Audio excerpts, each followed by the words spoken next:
Bismillahirrahmanirrahim. Assalamualaikum warahmatullahi wabarakatuh. Waalaikumsalam warahmatullahi Salam sejahtera untuk kita semua. Senang sekali saya hari ini siang ini bisa kembali melanjutkan sesi podcast yang kedua. Yang tadi yang pertama yang sudah Dr. Rian dengan Dr. Nunu sebagai untuk tema yang pertama. Yang sekarang kita lanjutkan untuk tema yang kedua adalah pelayanan KB di era pandemi COVID-19. Sebelumnya kita ketahui bersama bahwa di era pandemi saat ini banyak sekali sektor yang terpengaruhi oleh adanya peraturan-peraturan yang ada setelah adanya COVID-19 seperti ini. Salah satunya tentang program keluarga berencana. Nah, untuk itu kita saat ini mengundang Bapak Haji Saifuddin AKSMKes. Selamat siang Bapak. Selamat siang. Beliau ini adalah Kepala DPPKB Kota Banjar atau Dinas Pengendalian Penduduk dan Keluarga Berencana Kota Banjar. Betul ya Pak ya? Betul. Oke. Sebelumnya kita tahu ya Pak bahwa sekitar April atau Maret itu ada data yang menyebutkan bahwa saat ini terjadi penurunan angka kunjungan pasangan untuk melakukan KB, kurang lebih seperti itu ya Pak ya, di mana angkanya ini mencapai sampai dengan lebih dari 35%. Tentu kembali ke tujuan awal bahwa kita tahu KB ini diadakan untuk tujuannya adalah menekan angka kelahiran dan pertumbuhan penduduk ya Pak ya, kurang lebih seperti itu. Nah, kalau misalkan sekarang angka kunjungan untuk program KB ini berkurang, tentu akan timbul masalah, betul ya Pak ya? Betul. Nah, yang mungkin masalahnya banyak hal ya Pak ya yang bisa terjadi. Nah, untuk mengatasi masalah tersebut, apakah dari pemerintah sendiri sudah ada program ataupun rencana untuk menanggulangi masalah yang timbul tersebut? Nanti mungkin itu pokok pembahasan untuk podcast yang kedua saat ini. Untuk waktunya saya persilakan ya Pak ya, kurang lebih ada waktu 20 menit untuk pemaparan materinya. Nanti bisa diselingi dengan tanya jawab, mungkin seperti itu. Silakan untuk Bapak Saifuddin. Ya, terima kasih. Assalamualaikum warahmatullahi wabarakatuh. Sebagaimana kita ketahui bahwa pandemi COVID-19 ini tentu berpengaruh pada semua aspek kehidupan ya. Iya, betul. Tidak terkecuali tentu pelayanan keluarga berencana. Hanya perlu kita pahami tentang keluarga berencana ini ada perubahan paradigma ya. Kalau dulu KB itu pasti dikaitkan dengan pemakaian alat kontrasepsi kan gitu kan. Iya, betul. Nah, sekarang sebenarnya dulu disebut program PPKB kan gitu kan. Artinya kependudukan KKBKB ya. KKB ada kependudukan keluarga berencana dan pembangunan keluarga. Sekarang dengan rebrandingnya, program itu disebut program Bangga Kencana, lebih mudah diucapkan. Jadi Bangga Kencana itu artinya adalah pembangunan keluarga, kependudukan dan keluarga berencana. Jadi core-nya adalah pada pembangunan keluarga kan. Pembangunan keluarga agar keluarga berkualitas itu yang bisa melaksanakan 8 fungsi keluarga itu. Nah, artinya tentu berpengaruh COVID-19 ini terhadap pelaksanaan program Bangga Kencana ini. Dalam arti yang sempit tentunya adalah pemakaian alat kontrasepsi, dan dalam arti yang luas tentunya adalah ada program-program bagaimana meningkatkan ketahanan keluarga itu. Biasanya dilakukan dengan advokasi, KIE, dan ada kelompok-kelompok kegiatan kan, ada bina keluarga remaja, bina keluarga balita, bina keluarga lansia, yang di remaja ada Big Air. Nah, itu tentunya itu akan mengalami penurunan. Betul. Karena apalagi dengan waktu PSBB dulu ya. Iya, betul Pak. Pembatasan sosial berskala besar, bahwa kegiatan-kegiatan pertemuan itu kan nggak boleh. Apalagi program KB itu sifatnya kan langsung full kontak ya, full ya, kontak iya, ya gitu. Jadi dari person to person, people to people kan gitu kan, gitu. Nah itu tentunya akan sulit kan gitu dilaksanakan. Dan berdasarkan data yang ada yang saya bawa ya, memang untuk capaian peserta baru ya, itu peserta baru memang mengalami penurunan apabila kita bandingkan dari misalnya pada bulan April ya, bulan April itu 2019 itu peserta KB baru itu 251, sekarang 209. Sekarang dari sampai September ini, September sudah mulai bagusnya. Nah terus April itu, terus Mei ya, Mei 279 menjadi 263. Nah itu artinya ada penurunan, terutama di awal-awal COVID itu. Nah itu. Nah upaya-upaya yang kita lakukan waktu itu memang pelayanan tentunya dibatasi ya pada waktu PSBB itu, kecuali memang yang harus dilayani itu maka harus mengadakan perjanjian dulu dengan fasilitas kesehatannya atau dengan dokter atau dengan bidan yang mau melayani kan gitu. Terus bagi yang memang sudah misalnya implan atau IUD itu sudah harus ganti, maka kita sarankan adalah untuk mengalihkan pada misalnya pil atau kondom sehingga tidak terjadi kebobolan itu. Nah itulah yang dilakukan beberapa hal agar peserta KB aktif itu tetap gitu. Memang kalau di capaian KB baru memang penurunan. Nah itulah hal-hal yang tentunya sangat berpengaruh lah COVID. Belum kegiatan-kegiatan yang sifatnya tadi, kegiatan-kegiatan kelompok-kelompok kegiatan juga akan berpengaruh karena dengan PSBB kan kita tidak bisa mengadakan pertemuan kan, misalnya BKB, BKR maupun poktan-poktan yang sebenarnya. Akan tetapi setelah era adaptasi kebiasaan baru, tentunya itu kan sudah ada pelonggaran-pelonggarannya. Pelayanan-pelayanan itu sudah mulai diperbolehkan dengan tetap mengikuti aturan protokol kesehatan kan gitu. Nah, teman-teman di puskesmas, teman-teman di bidan mandiri maupun teman-teman di rumah sakit sudah bisa mengadakan pelayanan-pelayanan dengan tetap mengikuti protokol kesehatan. Nah, upaya-upaya pemerintah di BPKB dan BKKBN diantaranya ada beberapa. Yang pertama adalah di dalam prasarana kita menyediakan baik itu hazmat maupun alat-alat yang untuk memenuhi protokol kesehatan itu kita sediakan kepada mereka apabila memang harus mengadakan pelayanan. Nah itu terus puskesmas juga sudah membuka pelayanan tapi dengan terbatas ya. Misalnya dalam satu hari cuma melayani untuk pemasangan IUD sama implan itu misalnya tiga pasien misalnya gitu, itu seperti itu. Jadi tapi pada prinsipnya di BPKB memang tidak bisa memaksakan bahwa fasilitas kesehatan maupun bidan untuk memberikan pelayanan. Baik. Mungkin itu untuk pemaparan pertama ya Pak ya. Dari pemaparan pertama tadi ada beberapa pertanyaan nih Pak yang mungkin para audiens di rumah juga mungkin ingin tahu ya jawabannya. Tadi kan Bapak sempat menyinggung ada beberapa kelompok tertentu yang memang diutamakan untuk dilayani. Nah, maksudnya seperti apa?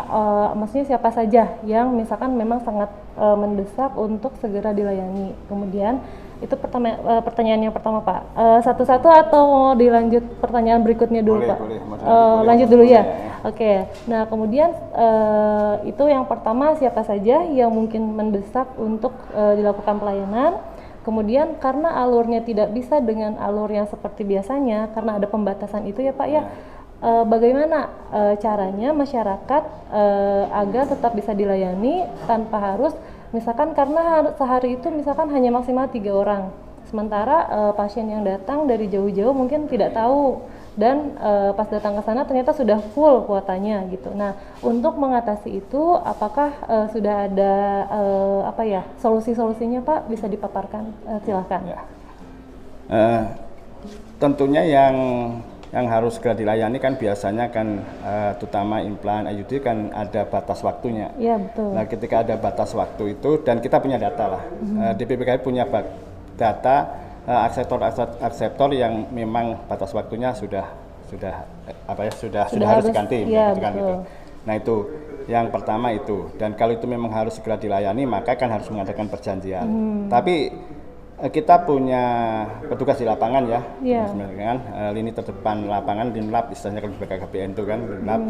Nah, masyarakat bisa berhubungan dengan apa namanya, baik itu PLKB, PPKBD maupun sub PPKBD kita punya di sana, nanti akan dibantu.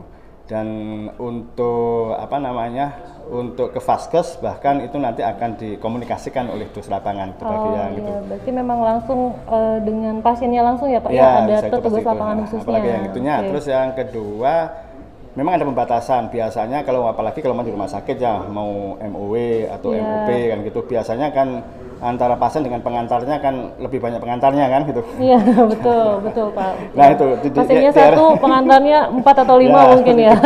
Nah di era pandemi ini tentunya rumah sakit juga tentunya membatasi kan, membatasi. Bahkan mungkin kalau umpamanya di satu desa itu ada 2 yang akan operasi, paling yang ngantar cukup petugas. PKB itu salah satu untuk agar pelayanan itu bisa lancar, karena kita bisa physical distancing, gitu kan, jaga jarak dan lain sebagainya. Protokol kesehatannya tetap ini dilakukan ya. itu. Nah itu. Ya. Selama ini sudah berjalan seperti itu di lapangan dan sudah lancar, atau misalkan masih ada kendala-kendala tertentu Pak? Kalau sekarang sih mungkin sudah agak longgar ya, karena kita sudah memasuki era normal atau AKB itu ya, gitu ya, AKB. Jadi ada beberapa fasilitas kesehatan baik pemerintah maupun swasta yang memang memberikan pelayanan KB setiap hari kan gitu. Cuma ada pembatasan tadi kan, gitu. Itu sudah bahkan pada momentum tertentu kita akan mengadakan pusat pelayanan terpadu ya, artinya mengadakan pelayanan terpusat gitu ya. Pelayanan terpusat itu kemarin misalnya pada hari kontrasepsi sedunia itu kan kita lakukan kan, itu dalam rangka tadi kita kan target kan tertinggal kan. Nah, pada masa AKB inilah kita mempercepat agar pencapaian target terpenuhi pada momentum misalnya sekarang hari Kesrak, PKK, Bangga Kencana, terus kesehatan dan posyandu. Nah ini kita juga mendorong bekerja sama dengan semua fasilitas kesehatan, bidan desa untuk ya pada prinsipnya kalau sekarang sih sudah tidak terlalu tidak seperti awal. Tidak seperti awal lah. Yang jelas PSBB ya Pak ya. Protokol kesehatan tetap dimanfaatkan gitu ya. Itu jadi. Ya baik. Kemudian pertanyaan selanjutnya nih Pak nih. Mungkin tadi karena adanya penurunan angka kunjungan untuk KB ya, di luar daripada tujuan program KB yang lain ya, lebih utama ke pemasangan KB mungkin intinya.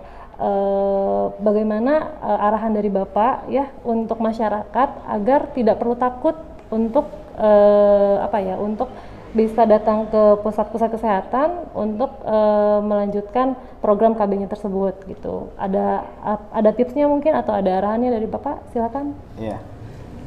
Yang jelas pada era sekarang kita sudah memasuki new normal lah atau AKB. Ini pelayanan KB dalam arti seperti tadi ya, pemasangan alat kontrasepsi. Tapi sebenarnya sekarang KB kan bukan itu ya. KB itu lebih kepada bagaimana kita merencanakan keluarga yang berkualitas kan itu kan, tidak pada alat kontrasepsi.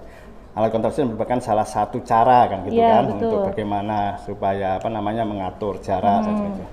Nah, pelayanan sekarang sudah hampir ya normal lah gitu ya. Tapi memang ada pembatasan dan apabila misalnya masyarakat akan butuh pelayanan keluarga berencana, bisa menghubungi petugas-petugas lini terdepan kita, petugas lini lapangan kita, itu misalnya sana ada pos KB desa, sub KB desa, maupun PLKB dan TPD, insya Allah kita akan fasilitasi yang memanfaatkan program. Tapi bagi yang misalnya ingin KB mandiri, ya silahkan datang ke fasilitas kesehatan, dan saya pikir hampir semua fasilitas kesehatan di Kota Banjar sudah membuka itu, apalagi rumah sakit kan tidak dibatasi dengan daerah teritorial kan. Misalnya Rumah Sakit Mitra Idaman ketika ada orang Pangandaran, orang Ciamis tetap harus dilayani kan gitu kan, seperti itu. Jadi sudah tidak ada masalah sih sebenarnya untuk pelayanan. Tinggal bagaimana teman-teman di dalam memberikan pelayanan tetap memperhatikan protokol kesehatan yang ada kan gitu. Tadi Bapak menyinggung kebetulan mungkin lebih ke tenaga kesehatannya ya Pak ya, tenaga kesehatan yang melakukan program-program KB ini. Mungkin dari Bapak sendiri arahannya, tadi kan mungkin lebih kepada masyarakatnya. Nah sekarang arahan untuk mungkin sebagai bidan atau misalkan dokter-dokter dalam melaksanakan program-program ini kan tidak hanya untuk KB itu tidak hanya jenisnya ya Pak ya, yang kontrasepsi dan lain sebagainya, tapi mungkin lebih edukasinya kepada masyarakat atau lain sebagainya gitu. Dalam prosesnya itu ada tips enggak gitu Pak untuk agar pekerjaannya tetap terlaksana, programnya tetap berjalan lancar dan para tenaga kesehatannya juga tetap bisa menjaga kesehatannya gitu. Seperti apa Pak mungkin? Saya yakin lah untuk teman-teman di tenaga kesehatan, karena profesinya di tenaga kesehatan kan sudah cukup kuat ya, pasti mempunyai SOP sendiri, standar operasional prosedur, dan itu tentunya akan diikuti. Dan kalau dari segi Dinas PPKB, memang ada beberapa sarana prasarana yang menyediakan, misalnya masker, hazmat, itu memang ketika pelayanan KB kita juga menyediakan, terutama untuk di teman-teman yang terdepan ya, misalnya di bidan desa, di puskesmas, di samping mungkin Alkon pada era pandemi ini melalui pemerintah pusat, BKKBN juga menyediakan itu. Jadi itu agar untuk melindungi tenaga kesehatan gitu dan petugas-petugas di lapangan gitu. Iya. Oh ya, jadi sudah ada ininya ya Pak ya, ada ada tindakannya untuk melakukan itu. Kemudian untuk pertanyaan selanjutnya Pak,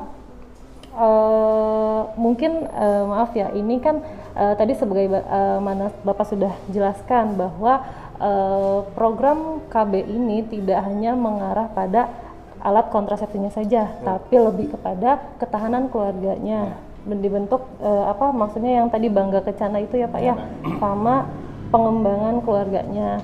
Nah, program apa sih Pak yang sudah dicanangkan oleh pemerintah untuk membangun, untuk membuat ketahanan keluarga di masyarakat itu lebih baik gitu? Seperti apa? Ya mungkin diawali misalnya kan nanti ke depan BKKBN itu arahnya kan, kalau dulu mungkin pada pusnya nanti kepada generasi milenial, makanya sebutannya kan Bangga Kencana, bahkan logo dari BKKBN sendiri kan dirubah ya. Nah, dirubah yang dulu misalnya suami istri terus memegang dua anak. Sekarang itu juga sudah dirubah dengan kupu-kupu, dengan love, cinta kan, dengan merangkul kan gitu kan. Itu agak bahasanya itu lebih familiar dengan ada di milenial kan gitu kan, seperti itu.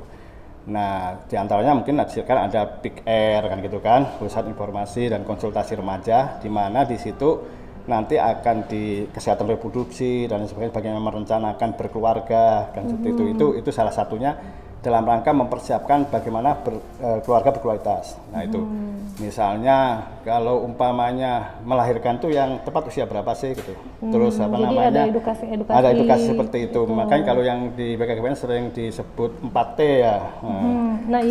Mungkin di kesehatan juga sama ya, gitu. Jangan terlalu muda untuk melahirkan, jangan terlalu tua untuk melahirkan, jangan terlalu rapat atau sering melahirkan kan gitu kan, harus berjarak. Dan yang keempat itu jangan terlalu lupa saya. Itu 4 itu ya. Nah itu maksudnya itu akan cash flow-nya akan seperti itu. Nah itu salah satunya gitu. Nah terus untuk kegiatan-kegiatan ekonomi biasanya teman-teman yang push yang sudah kita punya UPPKS kan, bisa peningkatan pendapatan keluarga sejahtera seperti itu. Jadi ada beberapa kegiatan yang memang agar keluarga itu berkualitas kan gitu. Bisa disebutkan mungkin Pak contohnya aja yang kegiatan yang berkaitan dengan faktor ekonomi mungkin ya tadi.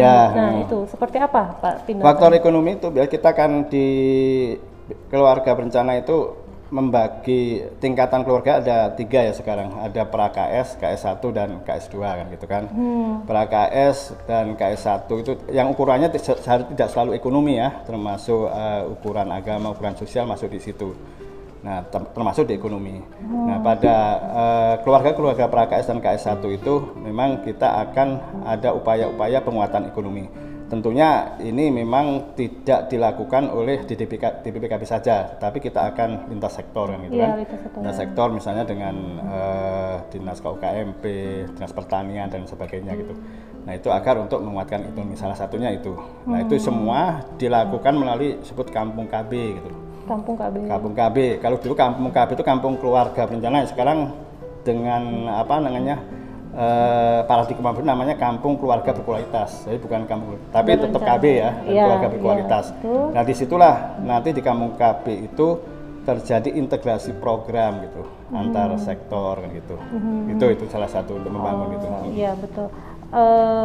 Cukup menarik sekali ya Pak ya, sangat ini maksudnya kan program KB ini adalah program yang berskala nasional ya, dengan tujuannya terutama adalah untuk kesejahteraan masyarakatnya. Pasti semua program pun ke sana, cuman dari program KB ini tadi kita tahu bahwa sekarang bukan hanya dari dulu pun sebetulnya ya tidak hanya mengarah kepada mungkin alat kontrasepsi aja, tapi untuk mengembangkan juga untuk keluarga yang ketahanan keluarganya dan keluarga berkualitas tadi gitu.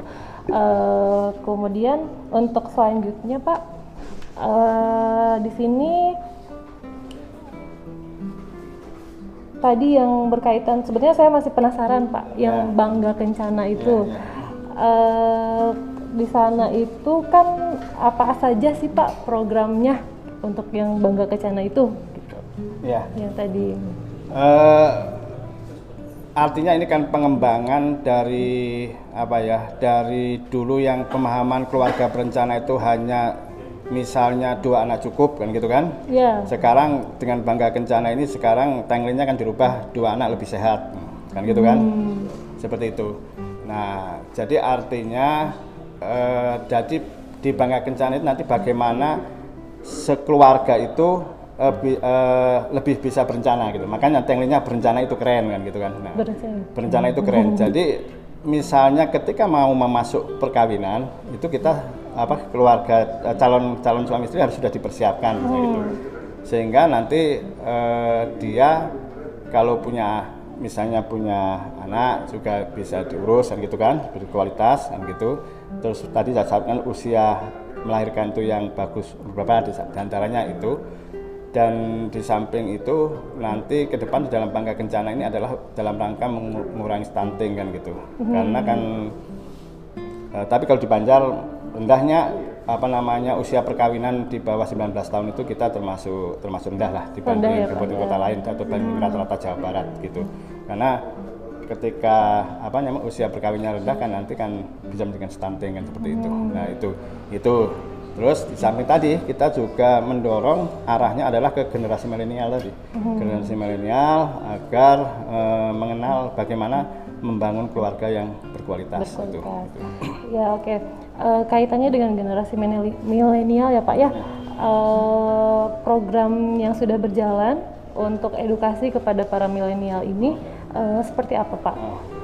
Kita punya istilahnya genre ya, generasi berencana kan gitu ya. Nah itu generasi berencana itu artinya bagaimana generasi remaja itu bisa mengetahui tentang bagaimana membentuk sebuah keluarga gitu kan. Bagaimana sebuah reproduksi di situ. Dan itu nanti biasanya dilombakan ya. Jadi bentuknya pengenalannya itu dalam bentuk lomba atau misalkan kan anak-anaknya sekarang kemudian sekolahnya juga kita ada kelompok PIKR tadi. PIKR. Jadi PIKR itu kan artinya Pusat Informasi dan Konsultasi Remaja. Di situ ada pembimbing sebaya kan gitu kan, ada teman sebaya yang nanti kita latih karena remaja itu biasanya kalau curhat kan lebih senang curhat ke temennya kan, yang sebaya kan daripada ke orang tuanya. Nah, di situlah. Nah, nanti kita ada kadang-kadang di sekolah, PIKR itu bisa di sekolah, bisa di organisasi kepemudaan kan gitu, atau bisa di perguruan tinggi kan gitu kan. Nah, nanti kita punya pojok curhat dan sebagainya. Di samping itu mungkin ada di sekolah-sekolah atau misalkan di puskesmas Pak, pojok curhat ini tuh. Nanti di sekolah, kalau di sekolah disebut dibentuk PIKR, maka di situ ada pojok curhat kan gitu kan. Mungkin kalau dulu hanya UKS saja. Ya, gitu seperti itu. Ya. Nanti yang nangani adalah dari dan oleh untuk remaja kan gitu kan. Jadi bukan guru lagi kan gitu. Yang Iya, dilatih. Nanti kita latih. Untuk, kita latih kan gitu. Yang di mahasiswa sama gitu kita latih, atau yang di desa-desa mungkin di Karang Taruna dan sebagainya itu juga bisa kita bentuk gitu. Salah satunya jadi dia lebih bisa mempersiapkan dan untuk mencegah kenakalan remaja kan gitu. Kenakalan remaja yang semakin meningkat saat ini ya Pak ya, dan udah makin pintar ngebohongin orang tuanya ya. Oke, baik, sangat menarik sekali Bapak perbincangan kita siang ini. Terima kasih untuk waktunya, untuk ilmunya. Mungkin sebetulnya masih banyak yang ingin kita bahas, tapi keterbatasan waktu kita harus mengakhiri acara saat ini ya Pak ya. Sebelumnya silakan mungkin closing statement-nya atau misalkan kesimpulan terakhir dari Bapak untuk para audiensnya. Ya, terima kasih.